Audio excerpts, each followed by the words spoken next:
Hello guys, welcome back to knowledge खुर्जे official. तो ये है यार क्लास 10th की पाक्षिक जांच परीक्षा 4 माह सितंबर द्वितीय कक्षा 10वीं।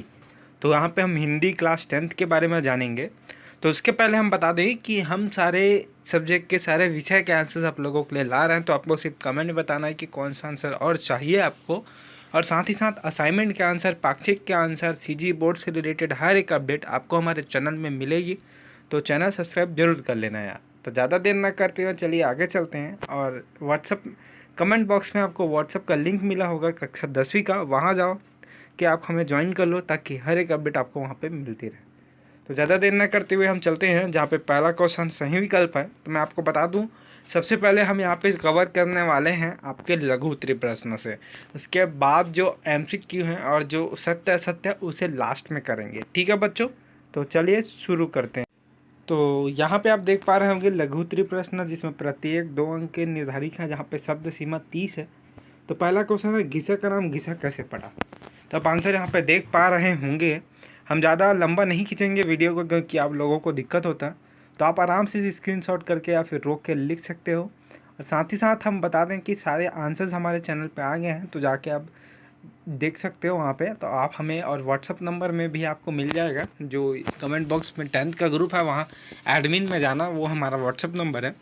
तो जहाँ पे बा है, घिसा कक्षा लगने के पूर्व क्या तैयारी करता था। तो घिसा का पढ़ा होगा कि कक्षा लगने के पूर्व पहले अपने कुर्ता धोकर आप उसे साफ कर पहन कर और साफ सुथरे होकर कक्षा में आने की तैयारी करता था।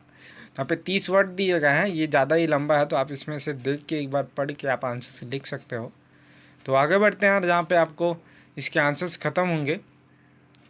फिर यहाँ पे आपको दिया गया है प्रश्न 3, जहाँ पे लघु उत्तरीय है, और ये जो 7 प्रश्न है उसको हमने लास्ट में कवर किया होगा, या फिर नहीं भी किया होगा तो आप कर लेना।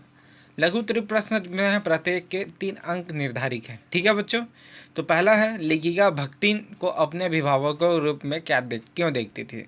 तो भक्ति महादेवी जी की सेविका थी। वह लगभग 10 वर्षों से उनके साथ थी। उनके सुख दुख के साथ ही वह उनका ख्याल रखती थी, और उनकी बेवजह की हरकतों पर धुंधला भी उठती थी। इसलिए महादेवी जी को ऐसा लगता था कि अपने आप को उनकी अभिभाविका मानने लगी थी। ठीक है बच्चों। तो आगे बढ़ते हैं, जहाँ पे घिसा के 3 गुण विशेषताओं तथा उनके जीवन की लेखिका उसके अन्य छात्रों से कैसे अलग रखती थी। तो आप देख सकते हैं कि जो मलिन सहमे से नन्हे विद्यार्थियों की आंखें में ना जाने कौन सी जिज्ञासा भरी थी। यहाँ पे घिसा की ही बात हो रही है। तो जो सिर्फ उन्हें ही दिखा करता था, किसको, लेखिका को। ऐसा लगता था मानो उनकी सारी विद्या बुद्धि को सीख लेना ही उसका एकमात्र लक्ष्य था। वह उन सबके बीच भी अकेला अपनी और महादेवी का ध्यान आकृष्ट करने में सफल रहा था, इसलिए उनकी संविधाओं में वह जी उठा था। तो आगे बढ़ते हैं, जहाँ पे प्रश्न 4 है, निम्न अपठित गद्यांश के आधार पर निम्नलिखित प्रश्नों के उत्तर लीजिए। तो आपको पढ़ना है, एक पद्यांश है, तो उसको पढ़ के उसके बाद नीचे में आंसर्स देना है, जिसके आंसर्स हम आपको दे रखे हैं। तो सारे आंसर्स आपको यहाँ पे मिल रहे होंगे। तो आपको चैनल सब्सक्राइब कर लेना है, बेल आइकन प्रेस कर लेना है, ताकि हर एक अपडेट आए आपको। असाइनमेंट हो, मासिक हो, पाक्षिक हो, महीने का असाइनमेंट, सारी चीज़ें आपको यहाँ पर मिले। तो प्रश्न आ है, जहाँ पे पूछा गया, व्यक्ति के मन में नकारात्मक विचार कब आता है। तो जब वह दुखी और परेशानी में होता है तब वो व्यक्ति के अंदर नकारात्मक विचार आता है। तो दूसरा है, निराशा को व्यक्ति कैसे दूर सकता है। तो यार वो पॉजिटिव होकर अपने आप में अच्छा समझ के, जैसे कि आप यहाँ पे देख पा रहे होंगे आंसर में, तो आप इसे आराम से लिखिएगा। और एक हम साफ बता दें कि जब इंसान खुद में पॉजिटिव फील करेगा और मोटिवेट रहेगा तो वो अपने आप में अच्छा फील कर सकता है। तो अपने विचारों में अपने मन में रख कर चलना होगा, तब वह व्यक्ति निराशा में सरल तरीके से दूर हो सकता है, निराशा। तो प्रश्न सा है, जहाँ पे पूछा गया, निराश व्यक्ति के साथ क्या करना चाहिए। तो कोई अगर निराश व्यक्ति है तो हमें उसके साथ रहना चाहिए, उनका हाथ थामना चाहिए, और उसे आत्मविश्वास दिलाना चाहिए कि वह कर सकता है, वह जो चाहे कर सकता है।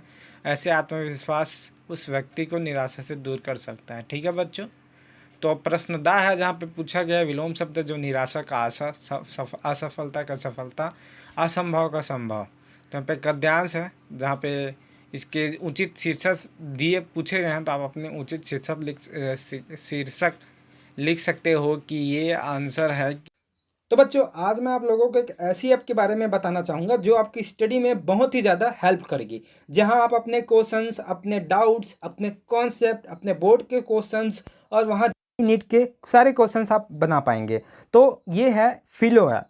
इसके जो है ये 24/7 आप कभी भी इससे क्वेश्चन पूछ सकते हो। और इसे डाउनलोड करने के लिए 3 ईजी स्टेप है, जो आईफोन वाले हैं उनके लिए भी है और जो गूगल प्ले स्टोर वाले हैं उनके लिए है। आपको सर्च करना है फिलो ऐप। सर्च करने के बाद इसे इंस्टॉल कर लेना है। उसके बाद जैसे इंस्टॉल करोगे तो आपको नंबर यहाँ पे पूछेगा।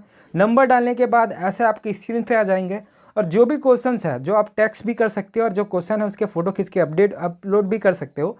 तो यहाँ पे आपको स्कैन करके फिर आपको 60 सेकंड के अंतर्गत, 1 मिनट के अंतर्गत ऐसे कोई टीचर्स आपसे मिलेंगे जो आपको लाइव कॉल में आपको बताएंगे, आपके कॉन्सेप्ट क्लियर कराएंगे, ऐसे डिटेल में आपको वहाँ से समझाएंगे। उससे ईजीएस्ट वे कभी नहीं हो सकता, ऐसे आपको वहाँ पे पढ़ाया जाएगा। तो आप यहाँ पे देख पा रहे होंगे क्लियर कॉन्सेप्ट, तो पूरे क्लियर कॉन्सेप्ट हो जाएंगे आपको ईजी तरीका। और ये आपकी जो हेल्प में बहुत ही हेल्प करेगा जो फिलो ऐप है।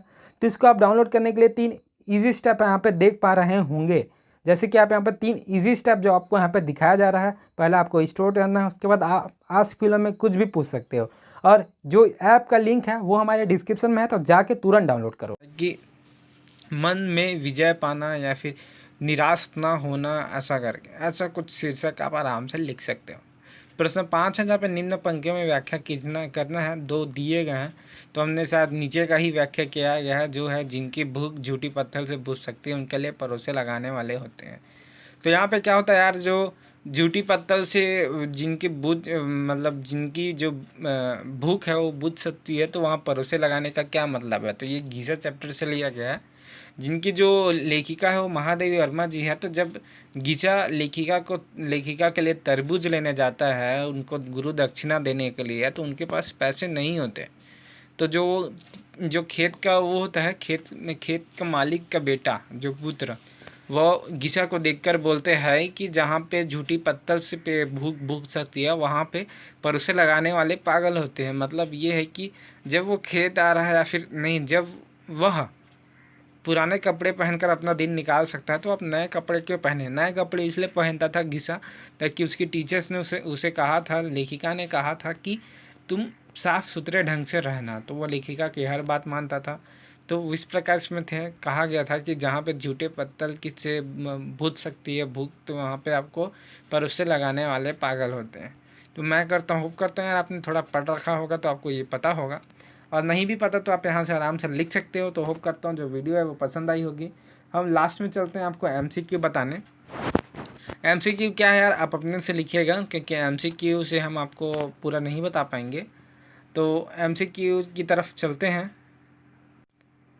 तो यहाँ पे आपके MCQ क्वेश्चन है, जहाँ पे पहला है कि गद्य साहित्य में संस्मरण और एवं रेखाचित्र लेखन का प्रारंभ करने का श्रेय किसे जाता है। तो महादेवी वर्मा जी को। अवकाश के समय में कहाँ खालिस्तान के तट पर बैठी रहती थी वो, तो आप सबको पता होगा कहाँ पे बैठी थी, यमुना। या फिर यहाँ पे मैं देख सकता हूँ कि आप सबको पता होगा। शाह महादेवी वर्मा की सेविका कौन थी, भक्तिन बी। गीता ने गुरु दक्षिणा में क्या दिया था, तरबूज। ठीक है बच्चों, तो यहाँ पे आपको सत्य खुद से कर लेना है। अब आगे बताना कमेंट में कि हमें कौन सा सब्जेक्ट का और बनाना चाहिए।